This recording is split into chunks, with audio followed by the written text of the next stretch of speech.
কথা তো একটা মনে পড়ছে এটা কি কইল এটা নেতা নেতা নেতায় নেতার মা গেছে মারা তো নেতা জীবনে নামাজ পড়ে না নেতার মা মারা গেছে পরে নেতায় ঘরে হত্যা রয়েছে নেতার ওয়াইফ বউয়ে ডাক দিয়া কয় জোহরের পরে না জানাজা আপনি যখন ঘুমাইতে আছেন আপনার আম্মার জানাজা ইমাম সাহেব যদি ফুট বিচারে যে কার মার জানাজা তো কী করবে সরম আপনি তাড়াতাড়ি এই জানাজাত যান তা কয় না গেলে সারে না তে দেখছে ফজরের নামাজ পড়ে না জোহরের নামাজ পড়ে না তার জানাজা দিয়ে কিন্তু তাই গুরুত্ব বুঝে না শেষ হয়ে যেতে জানাজা তাইছে জীবনে যেতে ফরজ নামাজ পারে না তে কি জানাজার নামাজ পারবো তে মনে করছে প্রথমবার ইমাম সাহেব যে আতালগি দিছে তে সাইয়া রয়েছে কেমনে কি তা করে তো ইমাম সাহেব আদাল্লাহ আকবার তে এটা প্রথমবার ঠিক মতো ধরছে দ্বিতীয়বার যখন জানাজার ভিতরে আল্লাহ আকবার আছে কয়বার তো তে মনে করছে দ্বিতীয়বারে ইমাম সাহেব যেহেতু ফইলার বার আতালগি দিছে ওখান তার সাউন্ড যেত না চাইলে তো ধরা ফেলে যে নামাজের ভিতরে তে বুঝ মতো ইমাম সাহেব দ্বিতীয়বার যখন আল্লাহ আকবার কইছে তে আবার আতালগি দিছে তৃতীয়বার আল্লাহ আকবার সাইডোবার তে আতালগি দিছে তার লগে দিয়া ফুরান এক মুরব্বী দাঁড়াইছে মুরব্বী মানুষ তো এবারও তার কথা বাচ্চা কয় না কি এর নেতা কি এর মন্ত্রী এটা কি তারা বুঝে হ্যাঁ এবার কইছে ইয়া তুমি কি জীবনে জানাজা পড়ছো না তুমি জানাজার ভিতরে হাই আতালগি দেও করতে হাইয়া তা মনে মনে কয় লেগে তো জানাজা তাইতাম চাই না আইয়ে তো বিপদত পড়ছি আচ্ছা এইরকম কত আল্লাহ আকবার আইব এই সবাই কেডা আতালগি দেয় দেখা যাইব এর 15 দিন পর হইল ঈদ কি আমার কথা হাবড়া বুঝ জানাইছে দেখি আইসিটটা গেছে আর 15 দিন পরে কি তারে ঈদের ভিতরে আল্লাহ আকবার আছে দেইরা কয়বার দুইটা এখন আলগি দাও তখন যখন ইমাম সাহেব আল্লাহ আকবরকে তেয়ারো সিফা দিয়া ধরে জানাজা নামাজ ঈদের নামাজে পড়ে তার একবারাই জিগেছে কিও সবাই দিয়ে আমরা আতালগি দিলাম তুমি দুই ধরে রাখছো কথাটাই আর কইও না মার জানাজা আতালগি দিয়ে যেই বিপদও করছি সেই দিনে নিয়ত করছি আল্লাহ আকবার আইব আচ্ছা না না কি নিয়ম জানে আমার কথা কথাতে নিয়ম জানে আমার নুরানি বাতাসার সুইটটা ফোলাটা জানে তুমি জানো না আব্বা নেতাগিরি দেখাও তোমার নেতার গোষ্ঠী মারি নেতাগিরি দেখাও জানাজাটা শিখছ না হন ঈদের নামাজটা শিখছ না আর তোমার অজু লইয়া খেলিছো কিনা দেখে আমরা আলগি দিয়া চাইতাম পারছি তোমারে ঠিক কিনা কও আব্বা একটু চিন্তা করেন একটু চিন্তা করেন তুমি সব বুঝো তুমি ইসলামটা বুঝা গেল না আল্লাহ আনিল ফাহশাই ওয়াল মুনকার নামাজ কায়েম করো নামাজ তোমাকে মন্দ কাজ খারাপ কাজ থেকে ফিরাই রাখবে সুবহানাল্লাহ বলবেন না বুঝলাম এটা আল্লাহ হুকুম করছে তো বিধান মানবো কার আর আমি নামাজ পড়ন লাগবো এটা বুঝছি কিন্তু নামাজ কিতে এটাই তো বুঝছি না ১,৫০০ বছর আগে আয়াত যখন নাজিল হইছে সাহাবায়ে কেরাম দৌড়ে গেছে নবীজির ভাই ইয়া আসসালাতু ওয়াসসালামু আলাইকা ইয়া রাসূলুল্লাহ আসসালাতু ওয়াসসালামু আলাইকা ইয়া হাবিবাল্লাহ আসসালাতু ওয়াসসালামু আলাইকা ইয়া শাফিয়াল মুজনুবিন আসসালাতু ওয়াসসালামু আলাইকা ইয়া রাহমাতাল লিল আলামিন নবী গো ও নবী আল্লাহ দি কয় নামাজ বেলে কিতা ফরন লাগবো এটা আসলে জিনিসটা কি নবীজি কয় ঠিক জায়গা মতো আইছো সুবহানাল্লাহ কইতেন না সাল্লু তোমরা নামাজ পড়ো ফোরনের লিখে তো আইলাম কেমনে কিতা হেটা কর না নবীজিকে সোজা দাঁড়াও সব সোজা খুব মন খেয়াল করে শুনেন সব সোজা দাঁড়াও দাঁড়িয়ে অজু আছে কইয়ার শুনল অজু কি ওই অজু হইল মুখমণ্ডল ধৌত করা চুলের গোড়াতে থতনার নিচা কানের লতিতে এই কানের লতি পুরা মুখমণ্ডল একবার ধৌত করা ফরজ এরপরে কনুই সহ কনুই পর্যন্ত না সহ আরে কথা করা কনুই পর্যন্ত না সহ কনুই সহ ধৌত করা এরপরে 4 ভাগের 1 ভাগ মাথা কষেহ করা কাফাওয়ার টাকনু পর্যন্ত না সহ টাকনু সহ ধৌত করা এই 4টা জিনিস করবা এইটারে কয় অজু গোসল আছে নি গোসল কয় ইয়া রাসূলুল্লাহ গোসল তো কি জিনিস কয় গোসল ফরজ হয় কি কারণে জানোনি তখন এটি কইছে পরে কয় ইয়া রাসূলুল্লাহ বুঝলাম গোসল ফরজ হয়েছে এটা করণ লাগবো কেমনে গলার ভিতরে পানি লইয়া গড় গড়ার লগে কুলি করবা এরপরে নাকের ভিতরে এরকম কুশ করে আত লইয়া পানি এমনি ভিতরে দিয়া 2 আঙ্গুল দিয়া নাক পরিষ্কার করবা, এমন জায়গাত পানি নিবা যেহেন পানি গেল জ্বললে উঠে, এই পর্যন্ত পানি নিতে হইব। এরপরে সারা শরীর অঙ্গ প্রত্যঙ্গ একটা পশম পরিমাণ জায়গা শুকনা রাখা যাবে না, এটারে কই গোসল। ওখানে বিড়ি যে কানের দুল দিয়া রাখছে আমরার আম্মায়, আমরার বইনে কানের দুলটা দিয়া রাখছে, ছিদ্রটাও কিন্তু বাইরের অংশ। এই জন্য মহিলারা হুন্তাছেনি রে, মহিলারা হুন্তাছেনি রে, এই মহিলারা যখন অজু করব তখন এই কান্ডারে পানির নিচে কাইট কইরা এই জিনিসটার এমনি ঘুরাইব। আমরা যারা আংটি পরি, আংটি যদি টাইট হয় এমনি ঘুরাব। আমরা যারা টাইট করে লুঙ্গি ফিন্দি, লুঙ্গিটা পানিত নেমে খুললা যারা দেখ, যারার ফ্যাট মোটা এরকম ভাস ভাস করে রয়েছে, তারা উল্টাইয়া উল্টাইয়া ফেট চিপাই চিপাই উল্টাইয়া,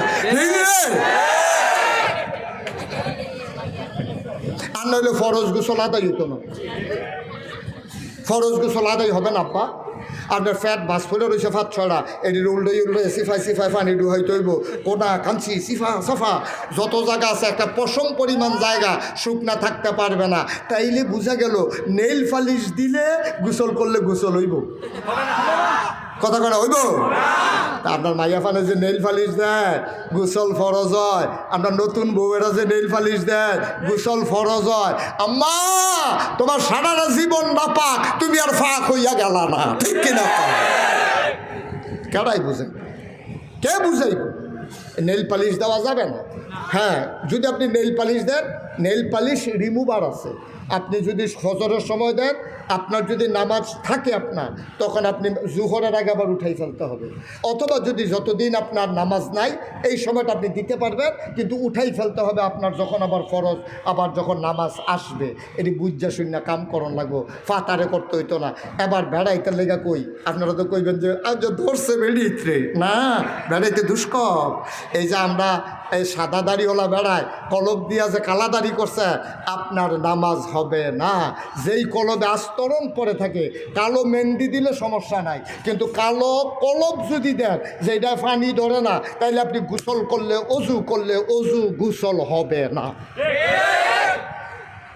আমরা তারা যে কলব দেয় বেড়াইতে, চুল কচকিচ্ছা করে রাখে, আমি কই বেড়া তোর চুল ফাইকা গেছে এটি কালা বানাস কীর্তি, তোর দাড়ি সাদা হয়েছে এটিতে কালা বানাস কীর্তি, চুল আর দাঁড়িয়ে সাদা বানাইতে পারবা, চামড়া যে গোট হয়েছে এটা টান টান করবা কেমন? এটা বাইরে দিয়ে ফিটফাট, ভিতরে দিয়ে সতর্ক করতো, ঠিক রে? কি একটা ভাববে রাথা হয়, মনে হয় 25, আসলে 55 আসেনি। এই কারবা দাড়ি সরম, দাড়ি হলো একটা ঐতিহ্যের প্রতীক। আল্লাহ দাড়ি সাদা বানাইছে, তুমি এইটারে কালা বানাইতে যাও কেতা? মেহেন্দি দাও, সুন্দর তুই আবার মতো মেহেন্দি দাও, মেহেন্দিয়ে পানি আটকায় না, কিন্তু দাঁড়িয়ে পানি আটকাই রাখে, পানি ভিতরে যাইতে দেয় না। এই কলবে, এই কলব দিলে হবে না। কলব এটা সাংঘাতিক সমস্যা, এটা দেওয়া যাবে না, চুলে দাড়িতে কলব দেওয়া যাবে না। এখন অবশ্য ন্যাচারাল কালার বাড়িছে, যেটা চুল কালো করে, সাদা লাল দাড়ি কালো করে, যেটা ওই কলবের মতো কেমিক্যাল না, এটা দিলে আপনি কালো মেহেন্দি পাওয়া যায়, এটা দিলে অজু হবে, গোসল হবে, নাহলে আপনার অজু গোসল হবে না, যেহেতু আপনার পশম ভিজা নাই। কষ্ট হইতেছে বোধ হয় না? এটি কি অদরকারি কথা না দরকারি কথা? আমরা সিটা ফলাফেন নুরানি মাদ্রাসার ফার, এটানি ফারে, আপনি ফারেন না।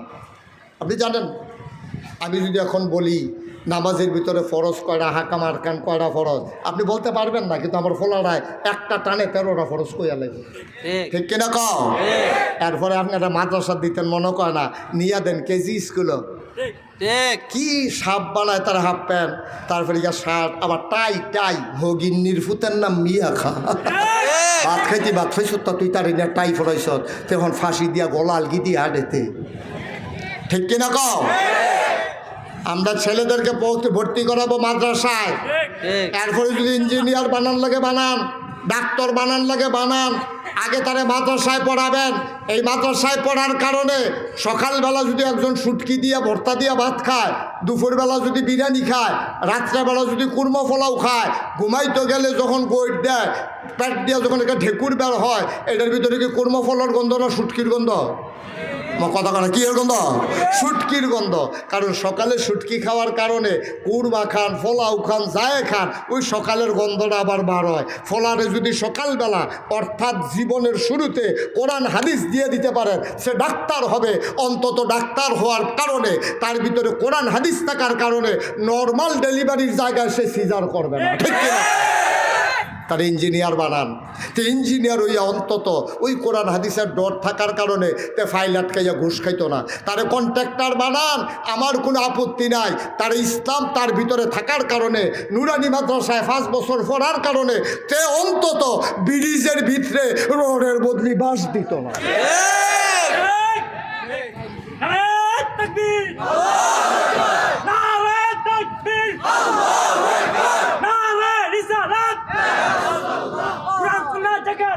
আমরা আছি সেখানে। সবাই পড়েন আমিন, জোরে পড়েন আমিন। ভাই একটু চিন্তা করেন, আপনি লাগাইবেন মান্দার গাছ। মান্দার গাছ চিনেন? এই যে কইতাম না আপনার লোক আমরা বনে এই মান্দার গাছ চিনেন না? ওই যে কাটা নাই একটাও। ও কাটা আছে যে ফাইলাম আর কি বাড়ি দিয়া। এই কই যায়? ইন্না লিল্লাহি ওয়া ইন্না ইলাইহি রাজিউন। সর্বনাশ করে আলেছে। সবাই বসান, আমিন কর। মান্দার গাছ, আপনি একটা মান্দার গাছ লাগাইয়া নাগাইশের ফিরসা বুজুর যখন আইছে, আপনি একটা বোতলের ভিতরে পানি ফোটাইয়া রেখা দিচ্ছেন। প্রত্যেক দিন ফজরের পরে আপনি মান্দার গাছের গড়ের মধ্যে পানি দেন। জিজ্ঞেসেন কি এর পানি? কয় হুজুরের তে ফড়াই রাখছি, সাংঘাতিক গরম পানিটা, সাংঘাতিক অ্যাকশান। কয় কি রে পানি দেশ কে রে? কয় মান্দার গাছ আঙ্গুর ধরনের ধরবনি। যত বড় পানি ফোড়া দেন, জৈনপুরের হুজুর টাইনা দিলে, ফুরফুরের হুজুর টাইনা দিলে, ঢাকাই শরীফের সাহেব টাইনা পানি ফোড়া দিলে মান্দার গাছ আঙ্গুর ধরবো? এটা আঙ্গুর গাছে তো আঙ্গুর ধরার, তুই মান্দার গাছে আঙ্গুর ধরাইবি কেমনি? আঙ্গুর গাছে তো আঙ্গুর ধরে না। কথা তো একটা মনে পড়ছে নাকি কইলি তা? তাই ব্র্যাক অফিস থেকে আঙ্গুর গাছ আনছে। তার মায় কয় কি তার ফুতেরে কি গাছ? কাম্মাই আঙ্গুর গাছ। দেখে বিড়ি কান্দা দিছে, আরে তোর নানায় মরণেরাকে দিয়ে আঙ্গুর আঙ্গুর করছে রে, সেই আঙ্গুর গাছ তুই লই আইস? হ্যাঁ, তোর নানার একটা পরে আঙ্গুর দিছি, পরে পরে জাগাত ছিলেন দিয়া শেষ নাই গেছে, হইয়া গেছে গা। এই আঙ্গুর গাছ অঞ্চল লাগা। তখন এই আঙ্গুর গাছ লাগাইছে ঘরের সামনে দিয়া, এ বিড়ি উজু করে প্রত্যেক দিন পানি দেয়। মাশাল্লাহ, এখান দিয়ে আবার গিরুস্তি টিরুস্তি নাই, চাষাবাদ করে না, পুরো উড়ানের ভিতরে নেট লাগাই দিছে। আর আঙ্গুর গাছ এলাকা বাইয়া, কিন্তু ফুল করে পড়া ধরেন, ফুল করে। আরে কথা না কইলে ওয়াজ করা যেত না তো। ফুল ধরে কিন্তু কড়া ধরে না। এই ধরে না পরে তো তার মায় কই কি তারে ফুল এত সুন্দর সে একটা গাছ আনলি, গাছটাও মার্শাল্লাহ অনেক বড় হয়েছে, ফাতাটিও ফান ফাতার মতো হয়ে গেছে গা। আঙ্গুর টাঙ্গুরি ধরে না। আম্মা এই এগ্রিকালচারের যে সুপারভাইজার, ব্লক সুপারভাইজার আনতে আসি আমরা ভাই, তো হাতে গিয়া সেটা কইছে, স্যার আমি একটা আঙ্গুর গাছ লাগাইছিলাম, গাছটা দিয়ে আঙ্গুর ধরে না, আমার আম্মা বয়স্ক মানুষ, কমলা মরে যায়, এবারে পানি টানি দিয়ে গাছটা বড় করছে। আপনি স্যার আপনার ভাইতে একটু যাইবেন, কেমিক্যাল একটু টেস্ট করবেন। হ্যাঁ বেড়ায় হুন্ডা দিয়া এই ডিব্বা ডাব্বা লইয়া আইয়া সেটা হরেন, সে তো দৌড় দিয়ে ঘরের তেবার হইছে, টেবিল ফাইতা দিছে, চেয়ার দিছে, স্যারের চাটা দিছে। স্যারে কয় আঙ্গুর গাছ কোনটা? কয় স্যার মাথার উপরে। স্যারে মাথার উপরে দেখি বিরাট বড় আঙ্গুর গাছ। কয় স্যার আঙ্গুর ধরে না গেলে একটু চানছেন? তো স্যারে কেমিক্যাল বাল করে কয় একটা শক্ত ফাতা আনেন, শক্ত ফাতা আন না কেমিলে কচুবা দিছে, নরম ফাতা আনেন, একটা ডেটটো আনেন। কয় না ধরতো না। কি ধরতো না? কয় স্যার কে রে? কয় যাত্রা বেড়া পড়ছে। যাত্রা কি পড়ছে? ও কিশোরগঞ্জের মানুষ, মান্দার গাছ লাগাইয়া আঙ্গুরের আশা করো, আঙ্গুর গাছ লাগাইয়া আঙ্গুর ধরে না, যাত্রা বেড়া পড়ছে। তোমার ফলা মানুষ বানাইতে চাও, নিয়ে ভর্তি করাইছো কেজি স্কুল, যেহেন তারে হাফ প্যান্ট ফিন্ডাইয়া ফরস তরক করাই লাইছে। তারে তে সর্বনাশ হইছে তার মায়, তার মায় তারে লইয়া কেজি স্কুলও যায়, আবার তারে লইয়া আইব। তার মায় জাত করতে স্কুলও থাকে, বাজার টাকা লাড়া পড়াইলায়, এমন কোনো দোকানদার নাই এ বেরিয়ে চিনে না। তুই তো তারেও শেষ করছ, তার মারেও শেষ করছ, তুই বিদেশ, তোর বউয়ে অহন হান্ডু হান্ডু কইরা ঘুরে বাজারও আরে রাস্তা যায় রিক্সাওয়ালাই চিনে অটোওয়ালাই চিনে রাইতের 12টা 1টার সময় ফোন আইয়ে ভাবি শরীরটা বালানি এই ভিডিও আবার কথা কয় জামাই দো নাই ডাক দেও না নাই তে বিদেশ এ ভিডিও আজাইরা ওইসে বাজাইরা গজব করে দিস আজকে সমাজটা এমনি এমনি খারাপ হয় নাই তুমি তারে মাদ্রাসাত পড়াইবা বাড়ির গাড়াত মাদ্রাসায় এই মাদ্রাসার যে মোহতামি মনের নাম কি এই ইউসুফের ফলা বছর হ্যাঁ এক ছেলে মায়ে করা এক